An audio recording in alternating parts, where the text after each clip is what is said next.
can't. This was too much. Okay, guys, we'll see y'all next episode.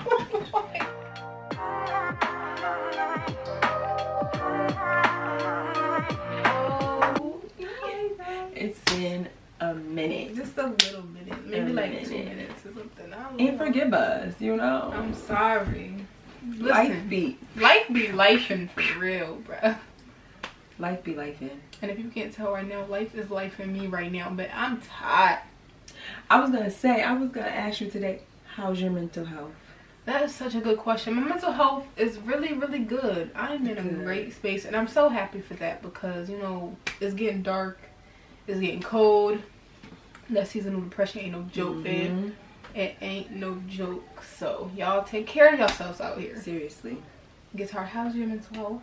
My mental health is good. I have my times. Like, I go up and down, up and down. But I'm not going to say it's the worst. It's been worse. But I am fighting seasonal depression because I get seasonal depression every year. And it's so weird because now I'm noticing it. Like, this is a pattern. But I noticed it's a pattern for me too. Last year it was pretty rough. It was pretty rough for me last year. Right now, like I said, I'm doing pretty good, thank God. I've been in high spirits. Like you said, I have my days, but for me right now, thankfully, it's not really my days, so to speak. I have my moments where I'm like starting to question myself, but then I'm like, oh, like, what are you even doing that for? Right. Like, why? Like, what are you doing right now? Right. It's like you catch yourself almost like when you're like, in that moment. TikTok is plays a part in it too, like me having my moments. Like, it'll be somebody posting about how they're having seasonal depression right now or whatever, and then something in my mind like saying, and I'm like, wait, no, you're not. Like, why did you even just say that? Like, right. You know. So yeah, I'm doing good. How's you guys' mental health? Right. Let us know. Seriously, and ask your family, ask your friends. Yes, check on your people. Check on your people, especially the people who seem like they got it all together. Like, because nobody ever has it all together. Right. And it's okay to not be okay, y'all. I love that. It's okay to not be okay. Period. And surely. So today, before we get started, like, we gotta pray for Takeoff's families and friends. That's so sad. Everybody know the Migos. Somebody said the Migos was like a college era. Like, no, for real. No, like, for real. Migos, like, they just have so many hits. It's bad. Bullshit. You remember the video with Joe Budden and I think it's DJ Academics, I think, and it was like Takeoff was like, do it look up like I was yes. Yes, that is an iconic Takeoff moment. No, for real. Y'all know my favorite Migos. Let me make sure it's Migos and it's not just one of them by themselves. I am so sad about that. Like, Amigos is gone and it takes like man. I don't want none of them to be gone, but Takeoff is so chill. Like, yeah. The song I was gonna say is not a Migos song, bro. It's just Offset.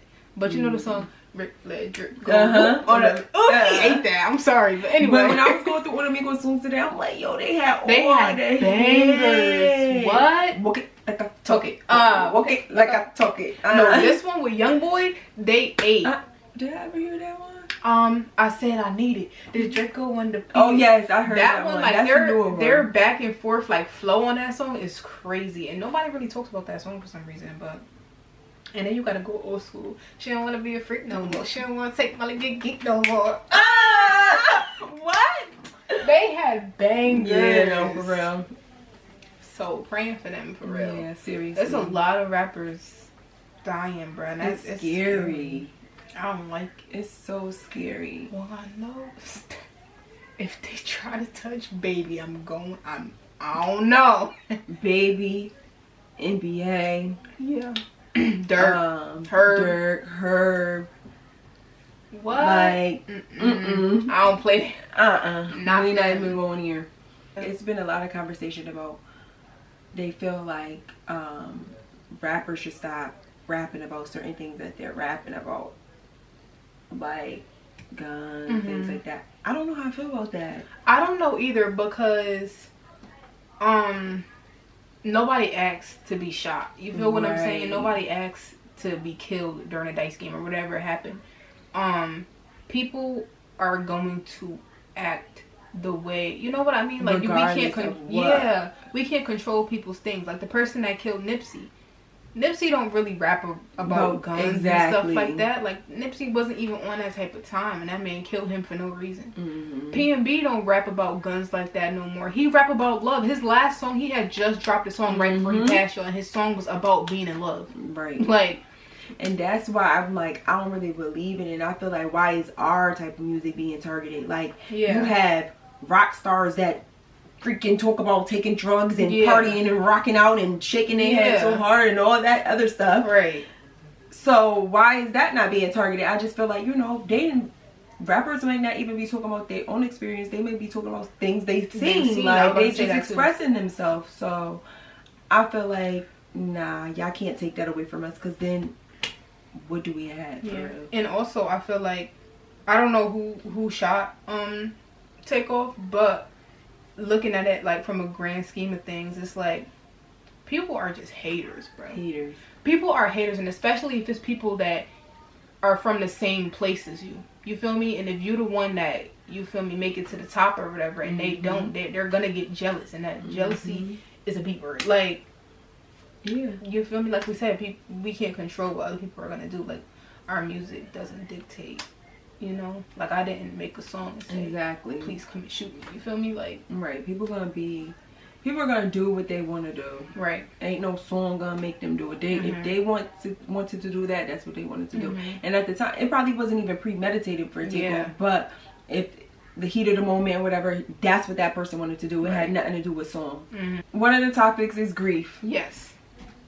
I feel like when we're grieving, for one, I feel like grief is such a really, really hard thing, because you don't really know what to say to people, and then you also don't really know, like, if you're the one grieving, you also don't really know what you want to hear from people. I think that if anybody out there is currently grieving somebody or grieving something, just know that it's okay to, like, really feel your feelings. Like, give yourself time to actually feel what you're going through, because hiding it and just trying to, like, push it under the rug or, like, conceal it is not gonna help. It's really not. Grieving is, like, it's very hard, and it's different for everyone. And I feel like people always put on other people how they feel they should grieve, and that's not right. Like, people are gonna grieve how they want to grieve. If that means, okay, I express myself on my social media, that's their way of grieving. If that means, oh, I just, you know, completely shut down, that's their way of grieving. And I feel like as people, we need to do better with judging people and how they're grieving. Like, it's like, if somebody's not doing something a certain way that you would do, you'd be like, well, is she really? No, you can't be like that. You don't know what that person is feeling. It's such a touchy topic, and my advice with that is just always, nobody can tell you how long to grieve. Nobody can tell you how, and that's just that. Like, if you have to grieve for 10 years, that's what you had to do.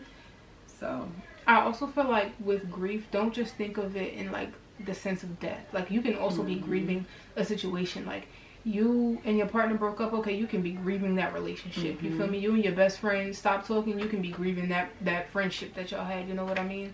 And so it all just ties in with each other. Like, don't let anybody tell you how to grieve. And always make sure that you're giving yourself time to understand what you're going through. You know what I mean? Because grief is heavy. No matter the situation, no matter what it is that you're trying to grieve or heal from, it's a heavy topic. It's very heavy, and it's hard. Grief is hard. It's so weird, because I'm gonna get personal, I guess. So, like, I had 2 times where I was, like, grieving back to back. One was a friend that I had, me and him was talking or whatever, and, like, we had just spoke that morning, and later that afternoon he was killed. I called him, he didn't answer, and later that afternoon I found out he was killed. And I was just taken back. Like, I was like, what? Like, I've never experienced nothing like that. Like, we lost our grandfather, but we were young. I was real young. But that was just like, I was sick. Like, that's so weird. You talking to somebody and then you're just gone. Like, that's It's crazy. It's really, death is crazy. It's so crazy. It's weird. And he was like at my house the night before. Like, I was just so like, I really shut down that summer. I cut my hair. I just was like down bad. I remember when it first happened, I couldn't even, like, I was just crying every minute, like just crying. I'll be okay, and you just start crying. Be okay, then you just start crying out of nowhere. It's just so weird because it hits you like in waves. Yeah, it's like, and every single wave is like a truck. Like, right. It's like it takes over your whole body. I remember when my aunt passed, I was in college, and it was the day of my NCNW induction. And NCNW is the National Council for Negro Women, so it's an organization that was at my college. I had just got inducted. I'm hyped. You feel me? I'm taking pictures. Da da da. So we were in. Me and two of my friends were in the elevator on the way back to the dorm. And I can't remember if I texted my mom. I think I texted my mom and asked her how my aunt was doing, because my aunt had been in the hospital. And my mom didn't text me back at first. And so I texted her again, and then she finally texted me back and said that she passed. When I tell y'all, I just fell. I just fell in the elevator and just started crying. And then in the days, no, don't, please don't, y'all. I don't know how to handle people crying around me, bro. Don't do that. No, but and then in the days leading up, or not the days leading up, the days after, my organization had general body meetings. So basically just meetings for the org or whatever that the members were expected to go to. When I tell you I couldn't even stay in the meetings, I went to the meetings. And I was sitting in the back. I had a hood on and all, and I'm trying to like be engaged in the meeting, and I just had to get up and leave because I was bawling. I was bawling in the bathroom. Somebody came in and was like, "Are you okay?" And I was like, "Yeah." Like, it was bad. I had to text my the president of our org. I was like, in my job, I'm a freshman, so I'm thinking I'm gonna get kicked off the org or something. I texted my president. I was like, "I'm so sorry. My aunt just passed. I just can't." She was like, "No, like, it's okay. Go lay down somewhere. Like, you're not okay right now." So that's what we mean by give yourself time to feel, because I was trying to just power through everything without giving myself time to really understand what was going on. That's good. Yeah. You have to give yourself time, because if not, you're just gonna push back, and then it's gonna show up later on in different ways. Yeah. I think another time I grieved, and this is a different type of grief, and I didn't even really, was when I had my miscarriage. I grieved, and it was so weird because I felt like people couldn't understand that different type of grief. Yeah, I don't think a lot of people can. That's something different, and it's almost like if you don't experience it, you don't know. Because some people, when that happens, people will be like, "Oh, you could just have another one. You could just," but at the time, you're not thinking like that. Like, you thinking like, "But no, I was already attached. I already was planning for this." Like, so. That type of grieving, that took me a long time. That's something you never forget. When I think about that every single day of my life. Every single day. In some way, somehow, I think about that. And that grieving looks like you have to see other people going through their pregnancies. You have to be around maybe your family or friends that go through that. You have to, like, and keep yourself together and be happy for everybody while you're still grieving your own situation. Right. So if that ever happens, I just feel like find somebody who understands you. Find something. I found a group on Facebook for it's called Black Angel Moms or something like that. And it was a group for women who lost their babies, miscarriage, stillborn, anything like that. But that group was like, it just helped me because I was able to talk to other people that went through that. So I feel like if that's where you're at, you just find somebody that you could relate to, because you can't expect everybody to understand you if they have not been through that. Right. I feel like with that situation, it'd be nice to have somebody like in your corner that, you know, is a good listener, but like she said, if they haven't been through that, then they're probably not really going to understand. You know what I mean? Like, me sitting here, like, I can listen to her and I can, you feel me, like, empathize with her in a sense. I think that's the right word. Sorry if it's not, y'all, but I'm not going to really know how she feels because I haven't been through that situation, you know? And that's okay. You gotta realize that. Like, you're gonna, like, I felt like I was so sensitive to everything at first. Like, if anybody said something, like, I remember, when I tell y'all, that depression was crazy. I locked myself in the room Like, it was so bad. Like, I don't even remember getting up to use the bathroom. Like, for days. It was like a week. I was just in the dark. Didn't get up. Nothing. People was sending cards under my door and stuff. Like, it was that bad. Until one day, I was just like, it was nobody but God. Because, like, the devil really almost took me out. Man, like, he almost took me out. Like, it made me scared. Like, thinking about it. Because it's like, girl, you was really in the bed. You didn't even use the bathroom. Depression is so scary. Right. Depression is so scary because I've been there too. Right. Where, like, you don't even remember anything in that. Like, exactly. It's like a hole. Yeah. Like a black hole. Like, literally. Oh my God. And I don't remember anything from the time that I was down. Bits and pieces. Yeah. To the time that I was like, all right, girl, you got to get it together. Like, this is. All I remember is getting up one day. My room was a mess and stuff all over the floor. And that was still grief. Because you were grieving a different version of yourself. Yeah. Woo. Jesus.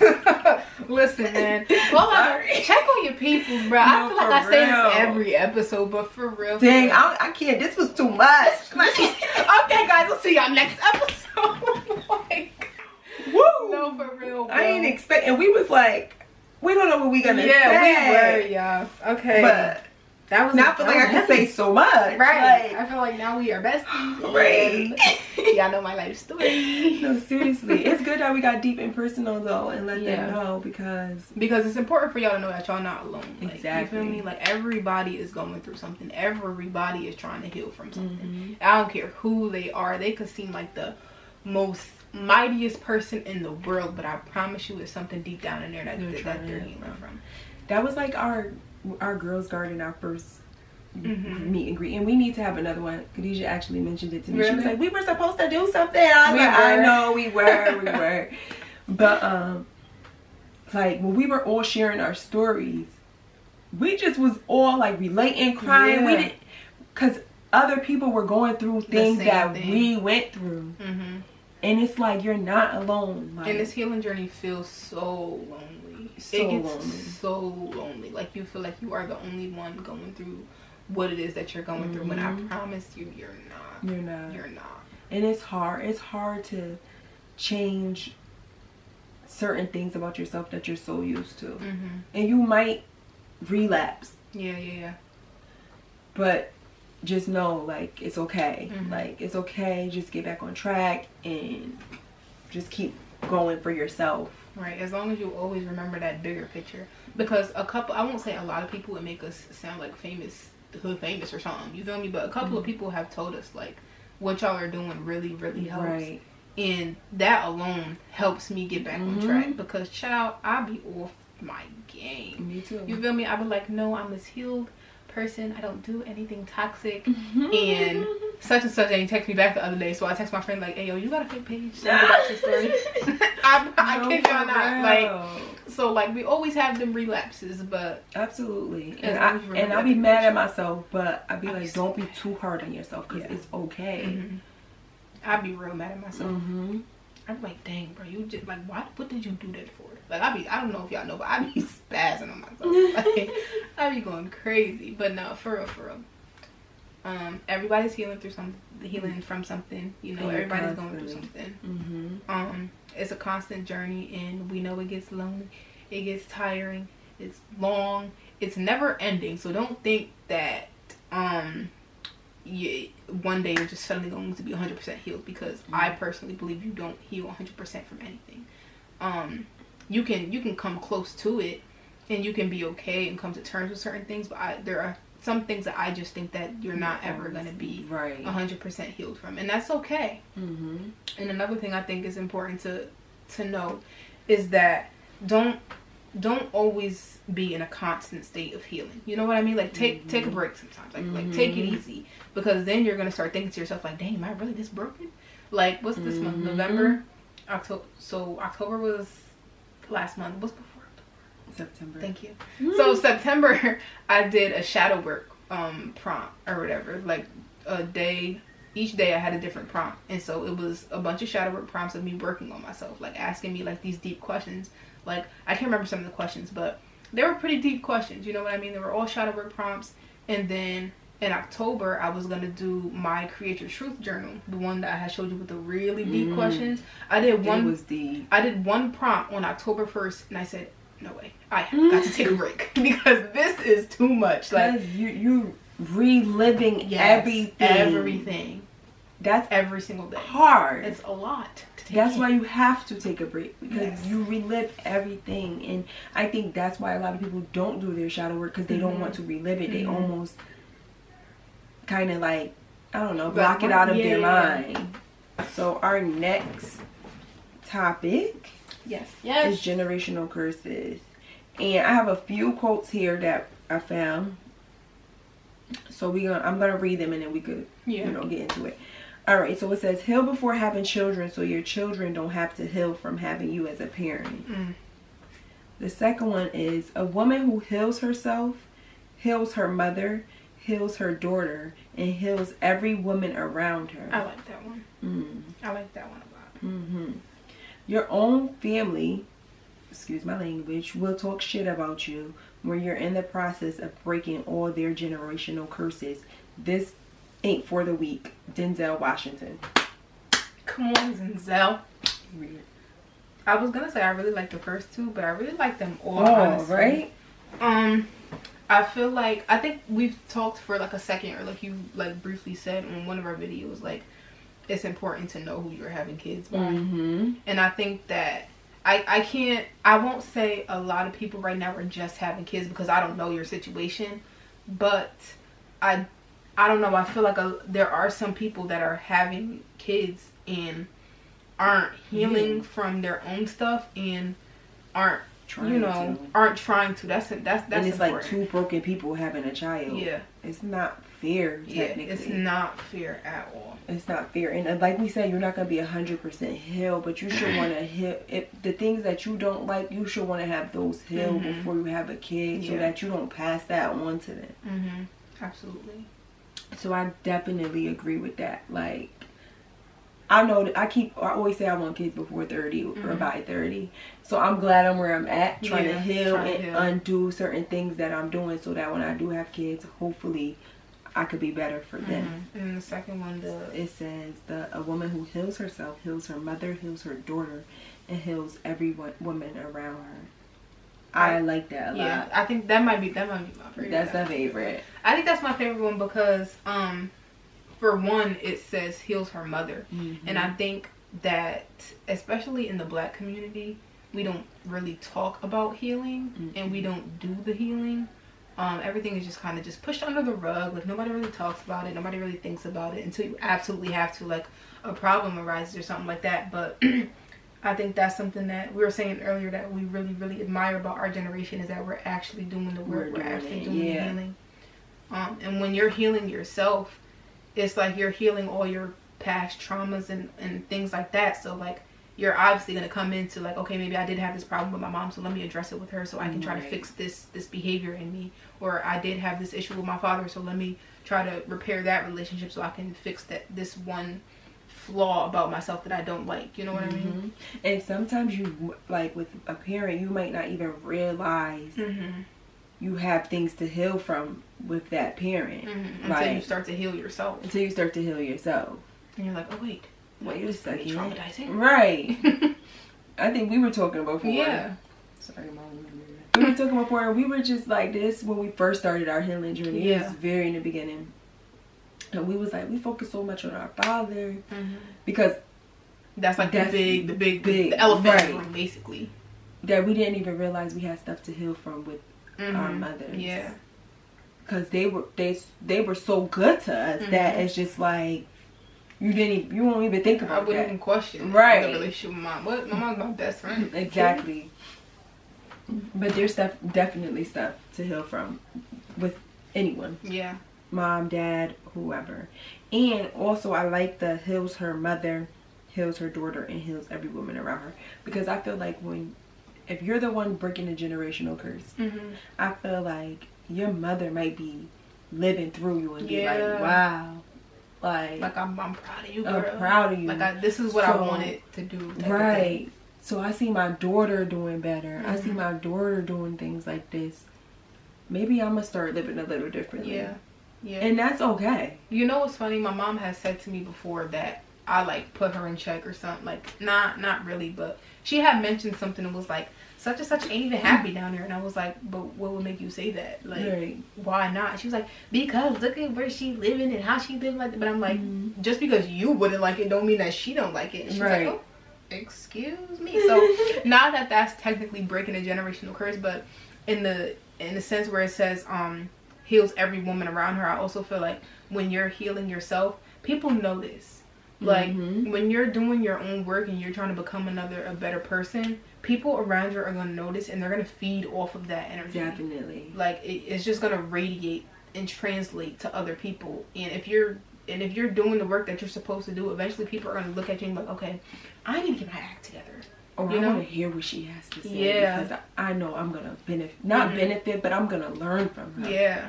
Like, you become the woman that... It's like, oh, I think Brent was talking about this too, Brent Fayez. That's what I thought you were talking about.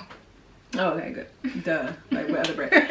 But he was on a video and he was like, he stopped going for the girls that, with the looks. Like, he want the female that walks in and it like her vibe is just grabs the room as soon as she walks in. Like, it's not about her appearance. It's not about what makeup she got on. It's just her vibe.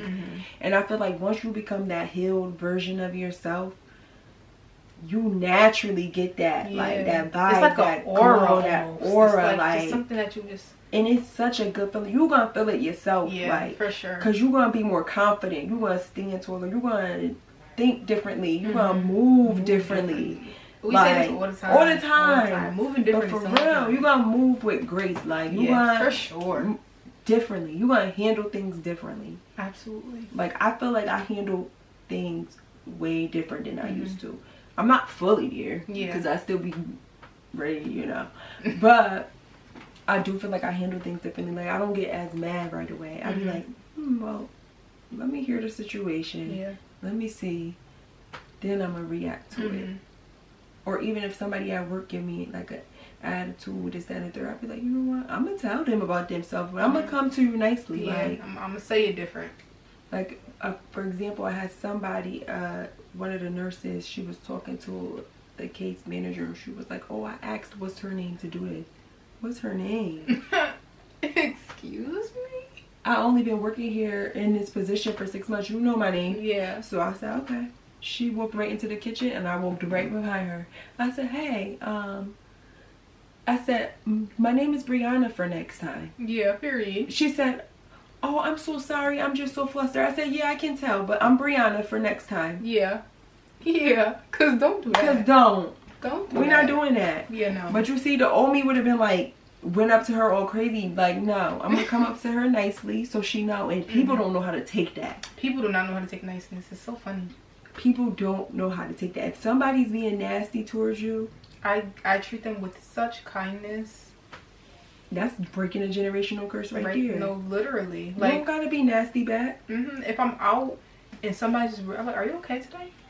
I got that from my mother. Shout out TT. Are you okay today? How are you feeling today? How's your day going? Ooh, they hate that. They hate it.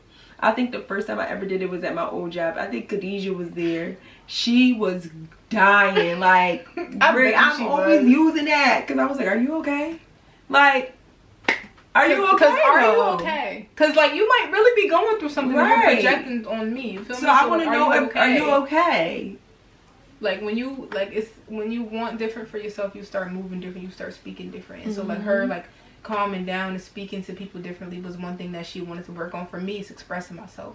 So now when somebody does something that I don't like, I might take a minute to like really gather how I feel and then say it, but either way I'm gonna say it. When a few months ago I would have just let it rock until I exploded and started. I'm glad you stopped doing that. Thank you. I'm very glad, because she is just like a close off her, like she would just keep it. I shut down bad.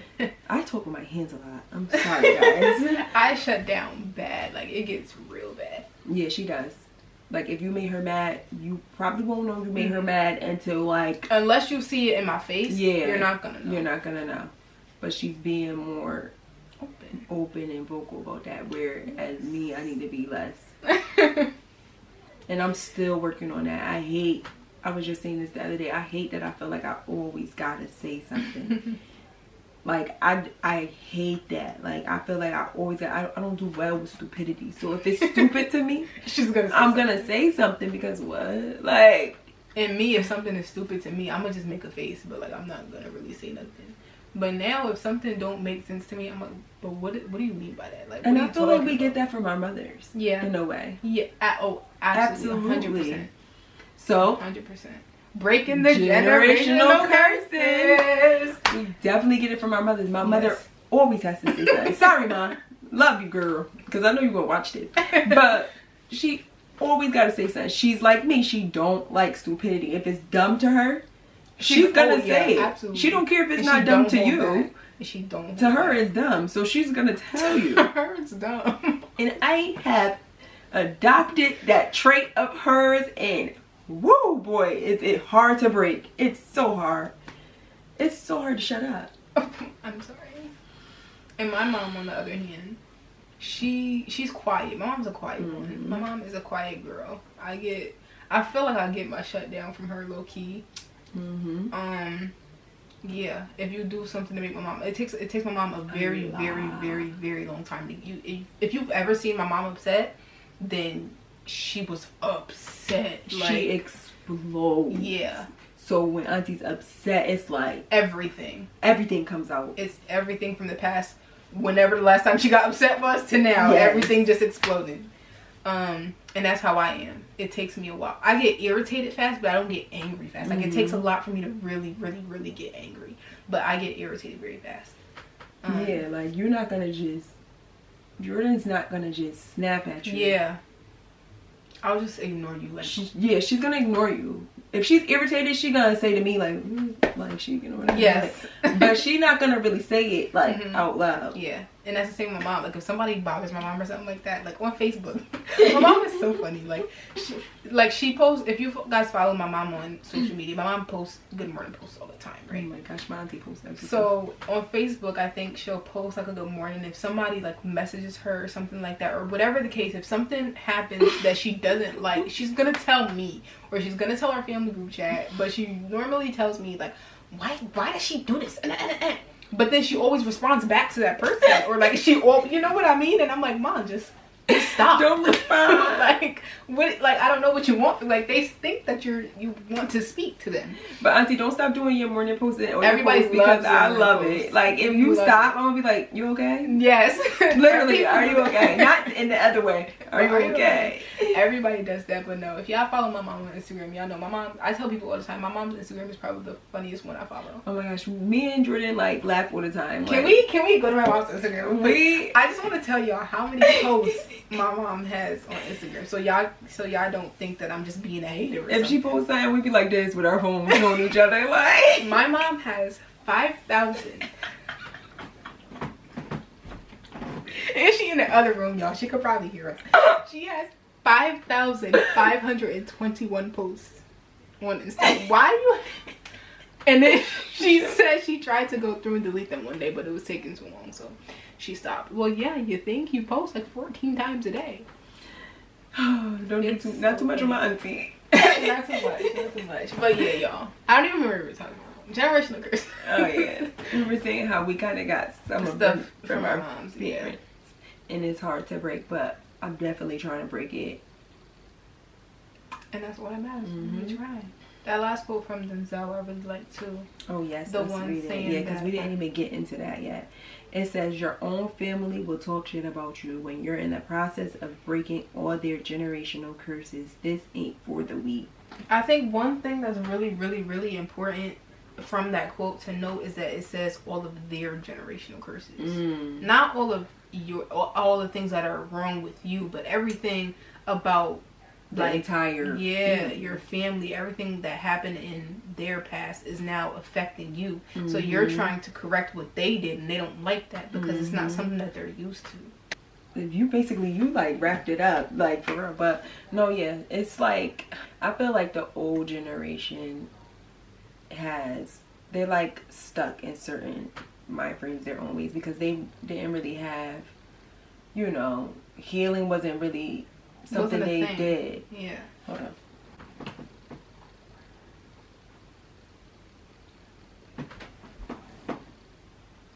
What am I going to? Okay. I was just saying because I know I didn't really hear what you said. I only heard like the last word. Never mind. Anyways, so I had a situation where, like, you know, an older, you know, family member has said some things to me, and I held on it for so long, and I still hold on to it. Like, I haven't really came to that person yet about it or explained to them why, but I held on it for so long because it really hurt my feelings, because this person was like, I was like this with them, like, you know what I mean? So I looked up to them, and I was super close to them, and they were like one of my favorite people. So then when they said these hurtful things, I was like, dang, like, how could you say that to me? Like, right.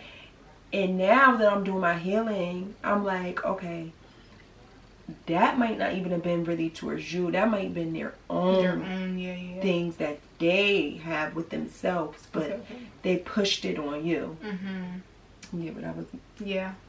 I think we're on the same page. So, like, sometimes what we have to know too, like it says, your family will talk, whatever. They could say it to you, they could say it behind your back. You may never know how it's going to come to you, but know that always it's not about you.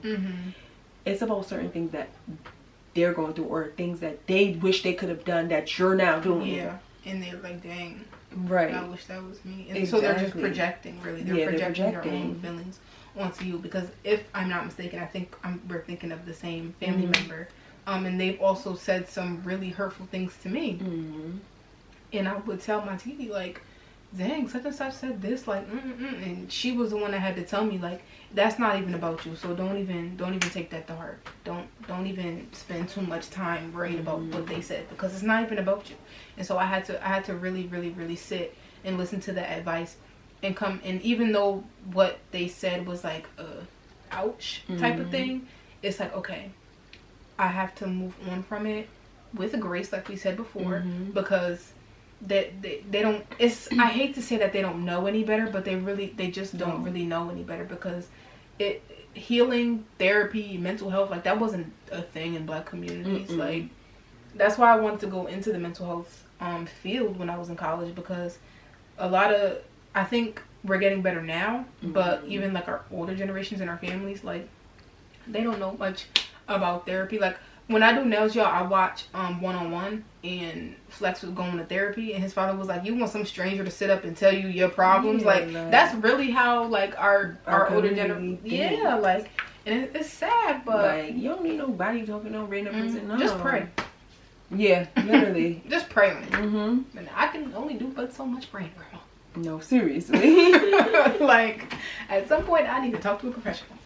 No, but see, me, that's another thing that I have to work on too, because you know how you took the advice and moved on from it. Me, it's so weird, because I can forgive, but I'm the type of person, when you really hurt my feelings, like, I'm never gonna forget that. I will forgive you, but I promise you, you'll never get the same version of me again.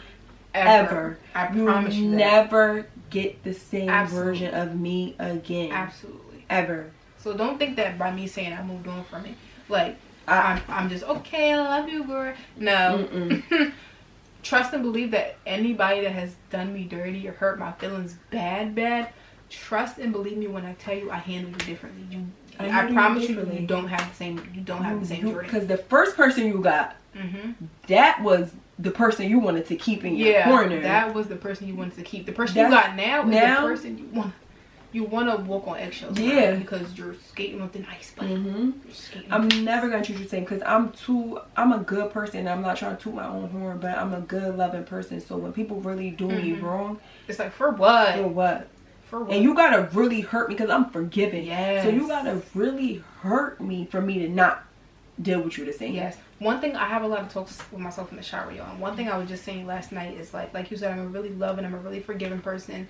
I'm also a very nostalgic person. So if me and a person have history or whatever the case, like, if I've known you for a long time or whatever, it's gonna take me a while to, like, really be like off you. But once I'm off of you, Oh, it's clips. Clips. It's done. Clips. So bad. And you know, same people, like, if you hurt me and I forgave you and you still around my life, I won't care if you leave. Yeah. Like, oh, yeah. Bye. It's nothing. You wasn't supposed to be here anyway. Wasn't. I was just being nice. I was just being nice. I was doing you Like, a favor. what? Are you kidding me? Don't do me wrong, because I'm telling you. Please. It will never, it's really bad. And I really be looking at it like, wow, you really won't rock with people the same. I really don't. It won't. It won't. And for me, like, this is a little bit off topic, but not really. Like, I'm the same way when people do my people wrong. You feel me? So, like, ooh, that's something that I'm trying to work on, y'all, but it's hard. Like, it's really, really hard. Like, I don't like when my close friends, my close family tell me things that people have done to them, because now I have a list of people that I really want to get up with. Like, for real, I'm so dead serious. She cracking up and I'm dead serious. I have a list of people that I want to get up with, and then it makes it worse when, like, my people are back cool with these people, because then I'm sitting in the corner like, if only they knew, like, I'm about to get them from the side. Like, it's bad.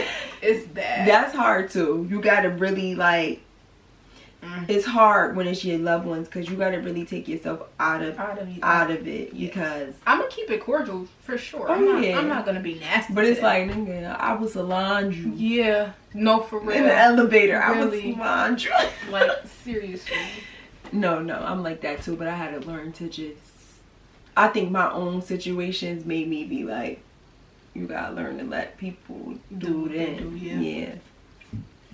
But man, I think we wrapped it up. This was a good one. It was. And we was really like, we was so like, even know. Yeah, not even on the fence, but like on the fence, like, what are we even gonna talk about? Like, how are we gonna make this come together? And it just came together. It came together, and I'm happy. Super. So we'll see y'all next week. Wait. Don't forget to like and comment and subscribe. Follow us on Instagram, girls.garden2ns. And we're gonna get better with it too. Bye.